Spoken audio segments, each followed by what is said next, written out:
은혜 받으실 하나님의 말씀은 누가복음 12장 8절부터 12절까지 한 목소리 있습니다. 내가 또한 너희에게 말하노니 누구든지 사람 앞에서 나를 시인하면 인자도 하나님의 사자들 앞에서 그를 시인할 것이요 사람 앞에서 나를 부인하는 자는 하나님의 사자들 앞에서 부인을 당하리라.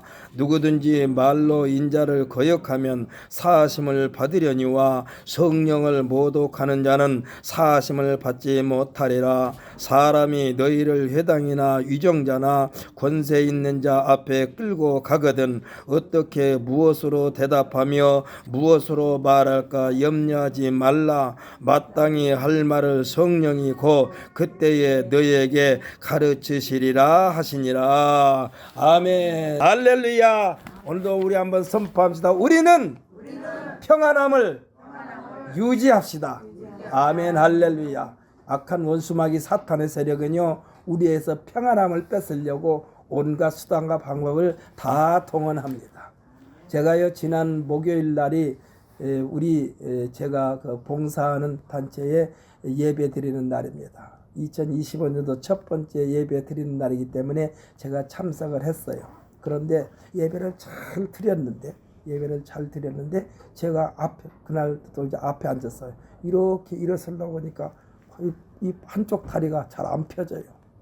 그리고 갈 때는 계단을 힘차게 올라갔는데 어디 부딪힌 적도 없는데 내려올 때는 계단을 간신히 내려왔어.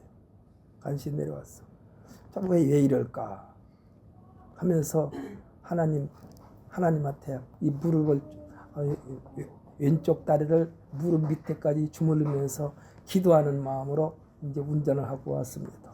이 계단 올라올 때 영 안 좋아요. 그래서 하나님 앞에 기도를 했습니다. 하나님, 누군가를 위해서 기도하라고 하시나요? 다리에 불편한 사람을 위해서 기도하라고 그러시나요? 기도하면서 하나님 이 고통을 잊어버리게 해 주옵소서 하고 기도를 했습니다. 그러니까 지난 목요일 날 동안 목금토 3일 동안. 근데 오늘 아침에는 아무렇지도 않습니다. 아멘. 할렐루야. 아무렇지도 않아요. 아무렇지도 않고 이렇게 올라와서 지금 여러분 앞에 이렇게 예배를 집도하고 있는데, 사랑하는 성도 여러분, 우리에게 어려움이 있을 때는 우리로 하여금 기도하라고 어려움을 주신 줄 믿으시기를 바랍니다. 게으르고 나태함에 빠지면, 여기서 말을 게으르고 나태함은 뭐냐, 신앙생활에 게으르고 나태함에 빠지게 되면은 우리로 하여금 더욱더 하나님 앞에 강하게 기도하라는 사인을 보내주신 거예요. 그러므로 여러분들께서 어려움이 있을 때마다 하나님 앞에 먼저 기도하면서 우리의 삶을 하나님께 내어 맡기는 삶이 되시기를 예수님의 이름으로 축복합니다. 이 시간 여러분 앞에 하나님 앞에 드리는 시간이 아깝습니까? 하나님 앞에 드리는 물질이 아깝습니까? 하나님 앞에 드리는 내 몸을 하나님 앞에 드리는 것이 아깝습니까? 이 아깝다고 생각하는 순간, 그 순간에 사탄 마귀가 들어옵니다. 사탄 마귀가 들어와. 하나님 앞에 드리는 시간을 자주 가질수록 사탄 마귀는 절대로 틈타지 않는 줄 믿으시기를 바랍니다. 저는 오늘 본문 말씀 누가복음 12장 8절로 12절 말씀을 가지고 염려하지 않는 사람의 특징이라는 제목으로 의뢰받는 시간이 되시기를 원합니다. 사랑하는 성도 여러분, 이 시간에 예배에 참석 우리 모든 성도들은 절대로 염려하지 않는 우리 모두가 되시기를 예수님의 이름으로 축복합니다. 사람이요 부모님의 영역을 벗어나서 독립해서 살게 하려고 그의 부모님들은 어렸을 때부터 일정한 기간 동안에 양육하고 교육기관을 통해서 교육을 시키면서 자립심을 심어주는 것이 부모님들의 공통된 마음이라고 할 수가 있습니다. 그러면서 어떻게 하면은 나보다 더 나은 삶을 살게 할까? 사랑하는 성도 여러분, 모든 부모님들의 마음은 마찬가지요. 나보다 나은 삶을 살게 할까? 여기에 치중하고 있습니다. 나라로부터 보장받는 직장이 우리가 공무원이라고 하지 않습니까? 최고급 공무원이 어떻게 뽑힙니까? 행정고시, 사법고시, 외무고시 등등 여러 가지 고시가 있지 않습니까? 이 공무원 시험에 합격하고 국가로부터 사회생활하는데 보장받게 되면은 그가 범법자가 되지 않는 이상, 쓸데없이 욕심부리지 않는 이상 그의 삶은 나라로부터 보장받습니다.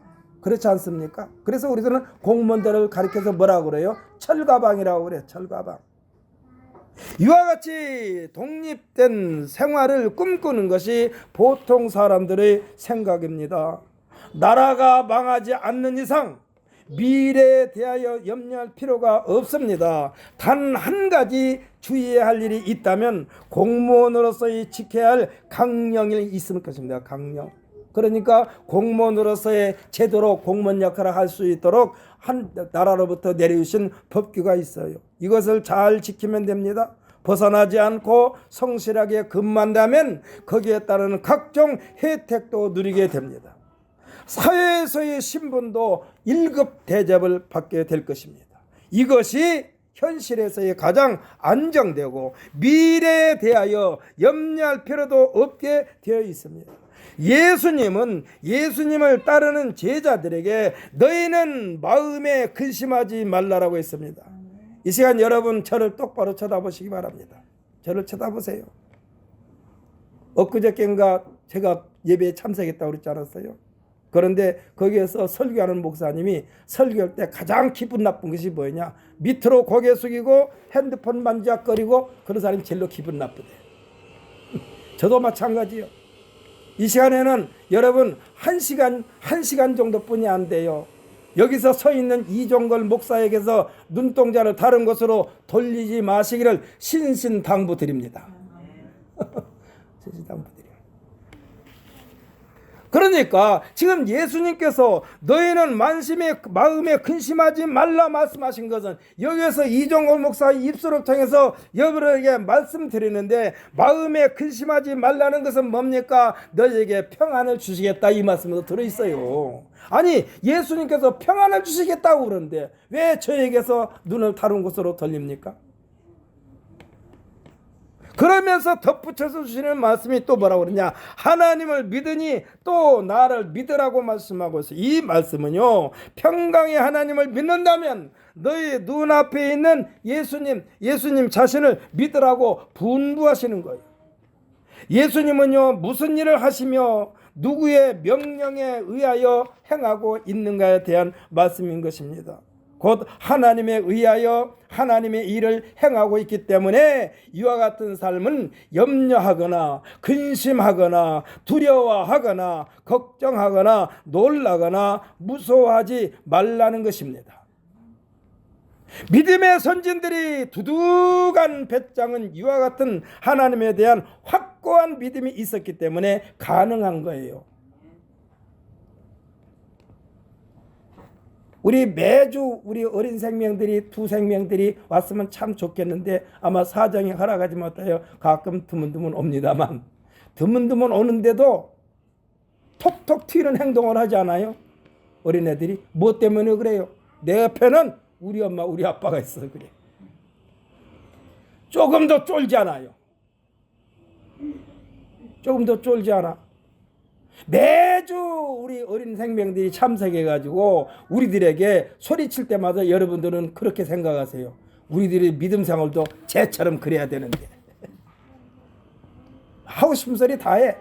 앞에서 아무리 목사가 떠들어도 우리 앞에서 목사가 설교해도 그것은 상관없어. 내 옆에는 엄마 아빠가 있으니까 그냥 마음 놓고 떠들어. 이것이 강하고 담대함입니다. 강하고 담대함. 뭐 때문에? 내 옆에는 엄마 아빠가 있다는 확신 때문에 그래. 그러니까 믿음의 선진들의 두둑한 배짱은요 하나님께서 함께하고 계시기 때문에 두둑한 배짱을 보이는 거예요. 믿음의 조상 아브라함은요 이와 같은 믿음의 소유자가 되게 하는데 얼마나 시간이 걸렸느냐. 하나님은 또 부름받을 때는 75세의 부름을 받았지만은 그러나 믿음의 조상으로 정점을 이룰 때는 나이가 115살 정도 돼요. 그러니까 믿음의 조상으로 만드는데 하나님께서 115년이 걸린 거예요. 115년.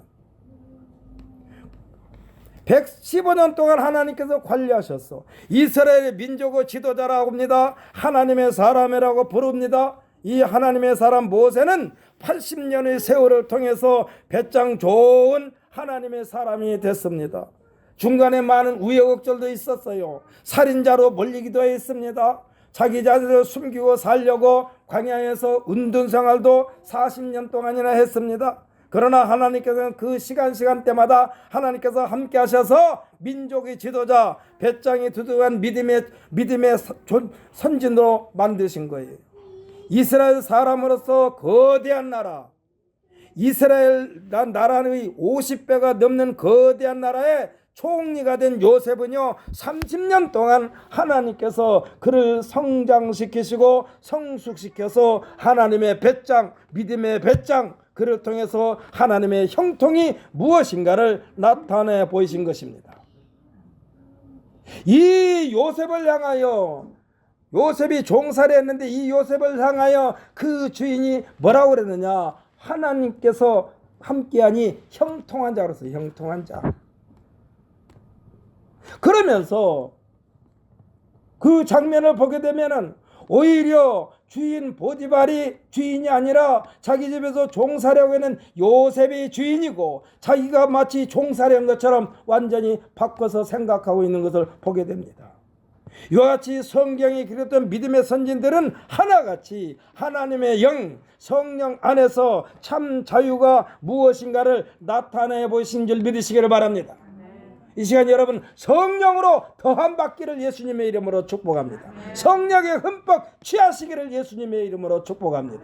조금 전에 말씀드린 대로 하나님 이 고통을 잊어버리게 해주세요.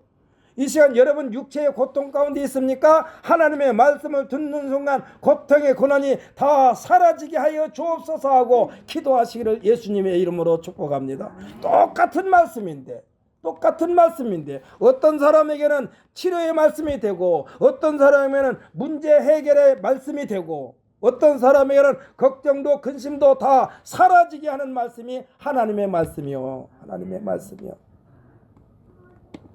여러분은 하나님의 말씀을 어떻게 받아들이냐에 따라서 여러분의 인생 여정이 달라진다는 사실을 믿으시기를 바랍니다. 하나님께서 하지 말라 하신 것은 무엇이 됐든지 간에 우리에게는 백해무익한 것입니다. 하나님께서 하지 말라고 하는 것은 우리에게 백해무익해요. 지금은 나에게 유익이 된 것처럼 보이지만 그러나 내 인생을 망하게 하는 것이 하나님께서 하지 말라고 한 거예요. 하나님께서 하지 말라고 한 것을 쫓아다니면서 하는 사람도 있어요. 그것이 뭡니까? 육체의 정력에 취해서 사는 사람들이 그래. 우리 자신의 어떤 어려움이 있을 때마다 먼저 생각해야 할 일이 있다면 내가 누구에게, 내가 하나님 앞에서 교만하지 않았는가? 다른 사람들 앞에서 교만하고 거만하지 않았는가? 사람을 대할 때 상대방의 입장은 조금도 생각하지 아니하고 서운하게 하지는 않았는가? 역지사지를 생각하면서 뒤돌아볼 필요가 있다는 것입니다. 우리 어려움이 있을 때마다 그래요. 이것이 스스로 진단하는 거예요. 여러분에게 갑자기 생각지도 않은 큰 손실을 받은 적이 있습니까? 손해를 본 적이 있습니까? 그때요 내가 하나님 앞에 물질관이 어떤 애인가를 생각해 봐야 돼. 물질관이. 내가 하나님 앞에 물질관이 어떻게 했었는가? 하나님 앞에 드리는 것을 아까워했는가? 하나님 앞에 드리는 것보다는 내 육신의 정력을 위해서 날마다 쓰지는 않았는가? 이것을 생각하면서 바로 잡으면은 하나님이 복된 인생으로 인도하지만은 그것을 무시하면, 요즘 젊은 사람이 잘 쓰는 말, 개무시하면 그 인생은 박살나는 거예요. 사랑하는 성도 여러분, 주일날이면요 성경책 들고 교회들 많이 갑니다. 교회들 많이 가요. 이렇게. 근데 여러분에게 말씀드립니다. 신자가 되지 말고 성도가 되시기를 예수님의 이름으로 축복합니다. 신자가 되지 말고 성도가 돼야 돼요. 신자는요 그냥 신자요. 그러나 성도는요 아무나 되는 게 아니에요. 사람은 누구나 지고와를 막론하고 빈부귀천을 막론하고 우리라는 공동체를 벗어나서는 살 수가 없어요. 아무리 원수 같은 사람이라 할지라도 같이 있어야 돼요. 같이 있어야 돼. 성숙된 사람일수록 누구든지 포용할 수 있는 마음의 여유를 넓혀가야만 합니다. 미국 역대 대통령 중에 에브라함 링컨, 수없이 많은 사람들이 입에 오르내리고 그의 신앙을 본받기를 원하면서 에브라함 링컨에서 말합니다. 그에게는요 많은 정적들도 있었어요. 많은 정적들도 있었어.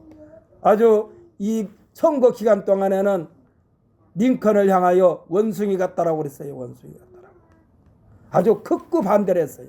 그런데요, 생각해 보십시오. 그렇게 반대했던 상대방을 링컨 대통령이 대통령 되면서 그 사람은 어떻게 썼느냐? 국무부 장관으로 썼어요. 우리나라 사람 같으면 가능할까요?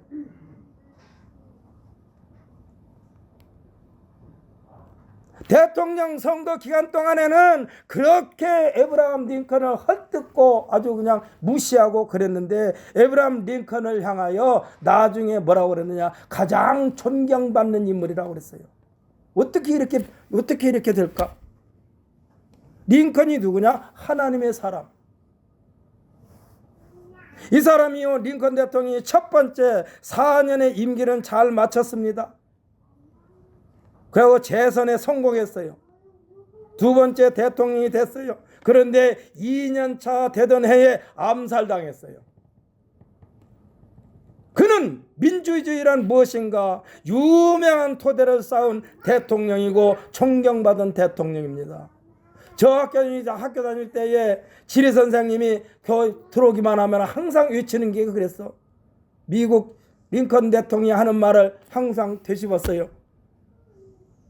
뭐 영어 발음도 좋지도 않은데 그 선생님은 꼭 영어로 말을 해. By the people, for the people.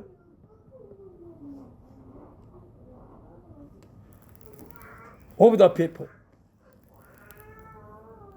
그러니까 이것이요, 모든 민주주의는 어디서 오느냐? 국민들에게서 나온다고 하면서 그 말을 한 거예요. Of the people, by the people, for the people.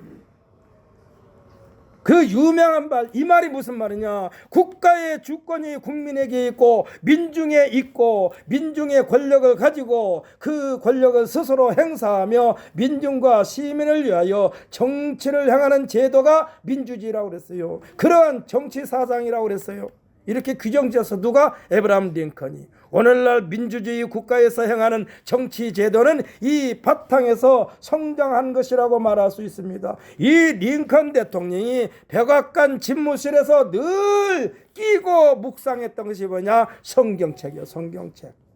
이 미국 대통령이, 이 에브라함 링컨이 가지고 있던 이 성경책이 4년마다 대통령 취임식할 때마다 나와서 사람들에게 감동을 줘요. 이 링컨 대통령이 가지고 있던 책이 지금까지 가지고 있는 거예요. 미국 대통령이 취임식할 때 손을 얹고 선사할 때 꼭 등장합니다. 이 링컨 대통령이 사용했던 성경책. 하나님 말씀 안에서 누리는 것이 참 자유고, 할렐루야. 하나님 말씀 안에서 누리는 것이 참 자유요, 그리고 참 민주주의라는 것입니다. 암살당할 대통령이지만 그의 정신은 세계 방방 곳곳에서 이념과 사상을 초월해서 그 사람, 이 링컨 대통령을 존경합니다. 참 자유를 누리고 있는 거요. 뭐에서? 하나님 말씀 안에서. 이 참 자유가 예수님께서 말씀하신 진리를 알지니 진리가 너희를 자유케 하리라 한 자유.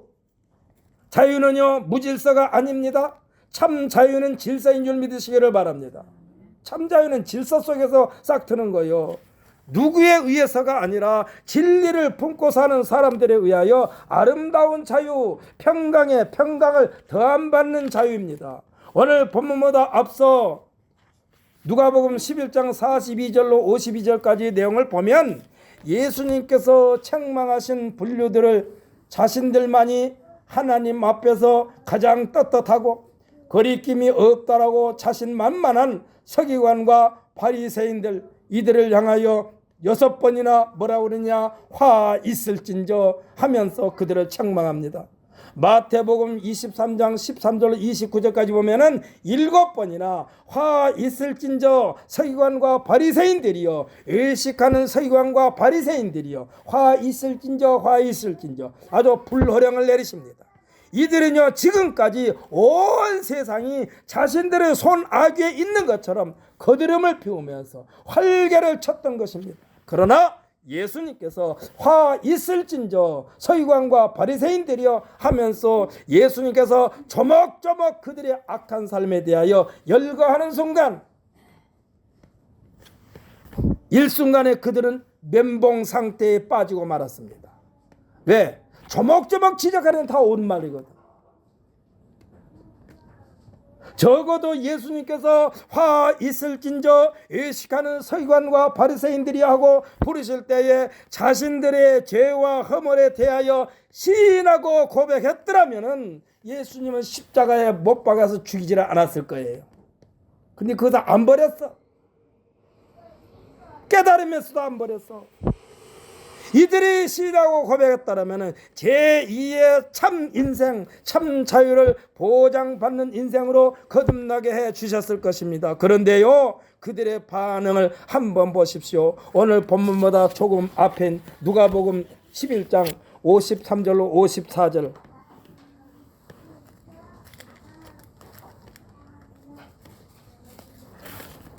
누가복음 11장 53절로 54절 우리 함께 읽어볼까요? 시작. 거기서 나오실 때에 서기관과 바리새인들이 거세게 달려들어 여러 가지 일을 따져 묻고 그 입에서 나오는 말을 책잡고자 하여 노리고 있더라. 정신을 못 차리고 있어. 정신을 못 차리고 있어. 이렇게까지 조목조목 지적해 주는데 정신을 못 차리고 있어. 쉽게 생각해 보십시다. 병원에 갔습니다. 의사가 당신의 병이 이렇고 이러니 치료를 받아야 되겠습니다 하면은 예 그렇게 하지요 라고 해야 되는데, 자기가 지금 생각할 때는 아무렇지도 않으니까 내가 뭘 잘못해서 나한테 이런 병이 걸렸을까? 의사를 무시하고 자기 멋대로 다시 나가서 살아버리면 그 인생이 어떻게 될까요? 그 답은 여러분들께서 생각하시기 바랍니다. 얼마나 뜨거운 맛을 보아야 정신을 차릴까요? 오늘날도 마찬가지예요. 직간접적으로 직접적으로 또는 간접적으로 그토록 깨달음을 허락했음에도 불구하고 깨달음 따로 생활 따로가 되다 보니까 체험적 신앙은 점점 후퇴하여 옛날 이야기로 파묻혀버리고 맙니다. 옛날 이야기로 파묻혀버렸어. 하나님을 향하여 반항심만 생겨가지고 하나님께 따지고 드는 일들이 다반사가 됐습니다. 사랑하는 성도 여러분, 어떠한 경로를 통해서든지, 그러니까 교회에서 목사님 설교를 통해서든지 아니면 집에서 하나님 말씀, 성경 말씀을 읽을 때든지 아니면 믿음의 형제를 통해서든지 깨달음을 받았다면 곧바로 방향을 전환하시기를 예수님의 이름으로 축복합니다. 이거를 무시하고 그냥 지나치고 자신의 고집대로 간다면 튼튼한 밧줄로 생각하고 붙들었던 그 밧줄이 썩은 동아줄이 되어 사정없이 내동댕이 쳐질 것입니다. 자신의 의지와 실력만을 믿는 인생이 그것이 튼튼한 밧줄로 자기 생명을 유지하고 있는 것으로 착각하고 있다가 착각하면서 의기양양한 사람이 마침 위를 쳐다봅니다. 위를 쳐다봐. 자기가 그렇게 생명줄로 얘기했던 위를 쳐다봐. 위를 쳐다보는 순간 쥐새끼에게 자신의 생명을 구걸하는 일이 일어났습니다. 쥐새끼에게. 왜냐하면 이 사람은요 자신의 능력만 믿고 산 사람입니다. 그런데 자신의 능력의 밧줄을 쥐새끼가 씹으면서 마지막 한 가닥 남았어. 한 가닥. 이 한 가닥이 남을 때까지도 몰라. 그래서 지금 쥐새끼가 한 가닥 남은 것에 지금은 입을 갖다가 대려고 하니까 쥐새끼한테 통사정하는 거예요. 자기 생명을 구걸하는 거예요. 최고의 공포와 불안이 자신을 삼키고 있었기 때문에 이 쥐새끼한테 지금 생명을 구걸하고 있어요. 이러지 말아야지. 이러지 말아야지. 우리가 세상에서 우리가 의지하는 생명줄이 다 그래요. 여러분, 절대로 하나님 외에 그 누구에게도 우리의 마음을 빼앗기지 마시기를 예수님의 이름으로 축복합니다. 나에게 그렇게 친했던 사람도요, 하루아침에 싸늘하게 식어버리는 것이 인간관계야. 예수님은 온 인류를 향하여 구원의 밧줄, 영생의 길로 인도함을 받는 온전한 영생의 밧줄로 오신 줄 믿으시기를 바랍니다. 그리하여 이르는 말이 오직 예수여, 오직 예수. 많은 밧줄이 있어도 오직 예수만이 우리의 생명의 밧줄이요. 창세기 27장 1절로 29절까지의 내용도 보면 아버지께서 아들에게 축복하기 전에 아들에게 하는 말이 있습니다. 뭐라고 말하느냐? 내 아들아, 가까이 와서 내게 입 맞추라. 이럴 때에 아들이 아버지께 가까이 가서 입을 맞추니까 아버지가 그의 옷의 향채를 맡고 그에게 마음껏 축복하면서 공포하는 내용입니다. 뭐라고 그랬느냐? 내 아들의 향채는 여호와의 복 주시는 밭의 향치로다라고 그랬어요. 이것이 튼튼한 밧줄, 영생의 밧줄, 끊어지지 않는 밧줄, 하나님으로부터 보장받는 밧줄인 줄 믿으시기를 바랍니다. 여기에서 오직 아들의 향취요, 이 아들이 예수님인 줄 믿으시기를 바랍니다. 예수님 못지않게 수많은 말을 많이 한 철학자들도 있지 않습니까? 공자도 예수님보다 먼저 왔어요. 소크라테스도 예수님보다 먼저 왔어. 그 사람들이 유명한 말들이 얼마나 많습니까? 그러나 그들의 말은 우리가 참고는 하되 그 말이 내 생명을 지켜주는 말은 아니란 얘기요.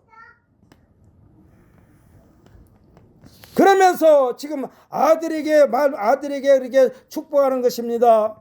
내 아들의 향채는 여호와의 복 주시는 밭이 향채로다 하면서 축복의 내용이 29절까지, 창세기 27장 1절로 29절까지 기록되어 있는데, 이 축복은 하나님으로부터 유인받는 축복입니다. 하나님으로부터 유인받은 모든 일에 대하여 하나님께서 책임져 주시겠다는 약속도 포함되어 있는 줄 믿으시기를 바랍니다. 아멘 하세요. 아멘. 하나님께서 주신 말씀은요, 거기에 하나님께서 책임져 주시겠다는 약속도 들어있어요. 그렇기 때문에 우리가 하나님 말씀 아멘 아멘 아멘 해야 돼요. 아멘 아멘 하면서 하나님의 말씀을 따르는 자는 걱정할 필요가 없어요. 염려할 필요도 없어요. 오직 강하고 담대함만 있는 줄 믿으시기를 바랍니다. 민수기 6장 22절로 27절까지의 내용을 보면 하나님께서 모세에게 말씀하시면서 뭐라고 그러냐? 아론과 그 아들들에게, 이스라엘 자손들에게 축복권을 주시면서 약속하고 다짐한 내용인데, 이 말씀을 하나님께서 아론과 그 아들들에게 직접 주시는 것이 아니라 하나님의 사람 모세에게 말을 주시면서 너는 아론과 그 아들들에게 이렇게 가서 말을 전해라 라고 그랬어요. 그 내용을 우리가 한번 찾아서 읽어볼까요? 구약성경 204페이지입니다. 창세기, 민수기입니다. 민수기. 구약성경 204페이지, 민수기 6장 22절부터 27절까지입니다. 구약성경 204페이지, 민수기 6장 22절부터 27절까지. 이 성도들에게 주신 권세도 되는 거예요. 그랬으면 여러분이 찾아서 읽으란 거예요. 왜 성도들에게도 이런 권세를 주신 거예요? 자, 함께 했습니다. 여호와께서 모세에게 말씀하여 이르시되 아론과 그의 아들들에게 말하여 이르기를 너희는 이스라엘 자손을 위하여 이렇게 축복하여 이르되 여호와는 네게 복을 주시고 너를 지키시기를 원하며 여호와는 그 얼굴을 네게 비추사 은혜 베푸시기를 원하며 여호와는 그 얼굴을 네게로 향하여 드사 평강 주시기를 원하노라 할지니라. 그들은 이같이 내 이름으로 이스라엘 자손에게 축복할지니 내가 그들에게 복을 주리라. 아멘. 할렐루야. 여러분, 그래서 여러분들에게 늘 기도하는 사람이 말씀드리는 것은 여기에서 이 말씀을 가지고 여러분에게 말씀드리는 거예요. 하나님, 우리 목사님에게 축복하여 주시옵소서. 그렇게 하지 말라니까. 하나님, 우리 목사님에게 복을 주옵소서. 그래야 된다니까. 하나님은 축복하는 하나님이 아니요 복을 직접 주시는 하나님이요. 지금 아론과 아론 아들들에게 지금 이 그런 축복권을 준 거요. 모세를 통하여 그런 축복권을 지금 전해줬어요. 하나님이 모세를 부르십니다. 모세야 하고 부르실 때에 주여 여기 있나이다라고 했을 때에 너는 아론과 그 아들들에게 이렇게 그들을 축복하게 하라. 그리하면 내가 그들에게 복을 주리라라고 말씀하고 있습니다. 사랑하는 성도 여러분 자식들을 위하여 기도할 때도 그래요. 하나님 우리 아들에게 이렇게 축복하여 주옵소서. 그렇게 기도하지 마세요. 하나님 우리 아들에게 이렇게 복을 주옵소서. 여러분 저를 따라서 한번 해보시기 바랍니다. 우리 아들에게 하나님 복을 주옵소서. 앞으로는 절대로 축복하여 주옵소서는 하지 말아요. 근데 우리 한국 사람들은 꼭 앞에다 축자를 내야만 더 복이 많이 온 줄 알고 꼭 축복 그래. 아니 우리가 한문도로 따져서 그렇습니다. 그냥 서울역전 오면 되는 거예요. 근데 꼭 서울역전 앞이라고 그래. 서울역전이라고 하면 돼요. 우리 서울역전에서 만납시다 그래야 돼. 그냥 서울역 앞에서 만나자고 하면 돼요. 그 말은 맞아. 근데 서울역전 앞에서 만나자면 서울 뒤쪽에서 만나자는 얘기 아니에요. 그래도 한국 사람들이 머리가 좋아가지고 그렇게 해도 그냥 서울역 앞에서 만나. 또 이렇게도 말하죠. 애들들이 나갈 때 추울 때 특히 그래요. 애야 나갈 때 문 닫고 나가라. 문을 닫고 어떻게 나가? 나가서 문을 닫아야지. 애야 나가서 문 닫아라 이라면 너 문 닫고 나가라. 아이 그 문 닫고 어떻게 나가? 나가서 문을 닫아야지. 그래도 머리들이 좋아서 다 알아들어. 그러니까 우리가요 이번에 한강이라는 작가가 노벨 문학상 탔지 않았어요. 근데요 이 사람이 노벨 문학상 탄 것은 절대로 1등 고신이 누구냐? 번역하는 사람.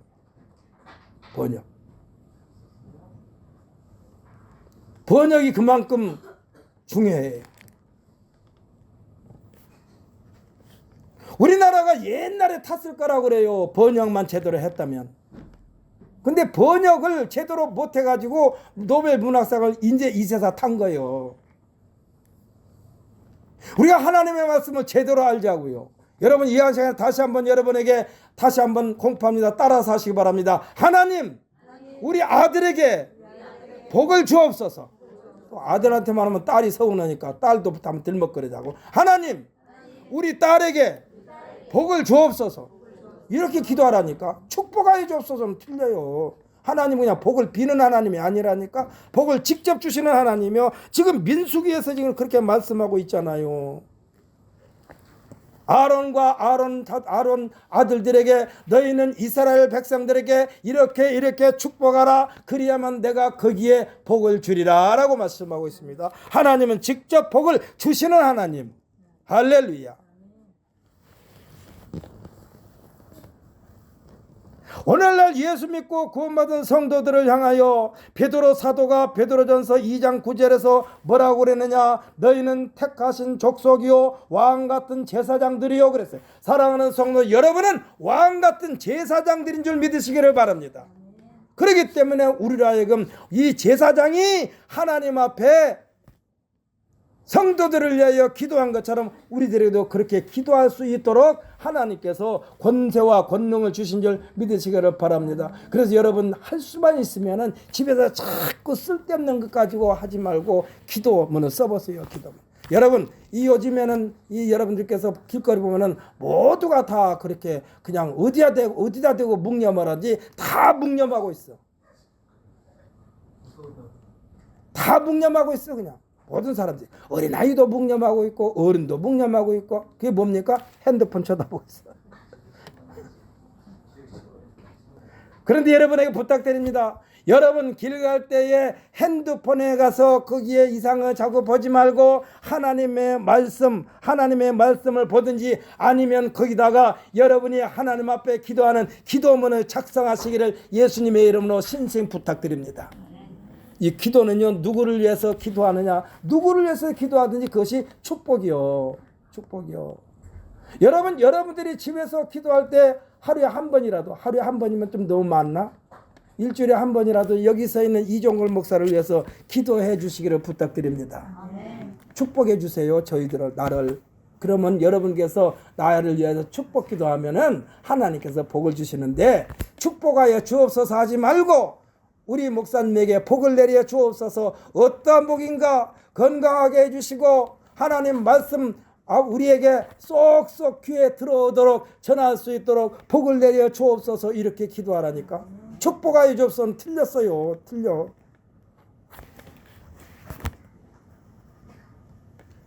지금 베드로가 말했어요. 너희는 택하신 족속이요 왕같은 제사장들이요. 그래서 예수를 믿고 구원받은 성도들은 누구에게나 축복할 수 있습니다. 아멘.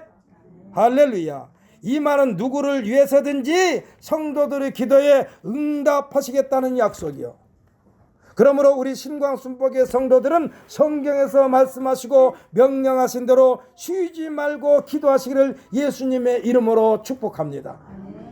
예수님의 이름으로 축복합니다. 그러니까 기도하는 사람의 입에서는 불평과 불만이 나올 수가 없어요. 왜? 쉬지 말고 기도하라고 그러는데 불평불만할 시간이 어디 있어?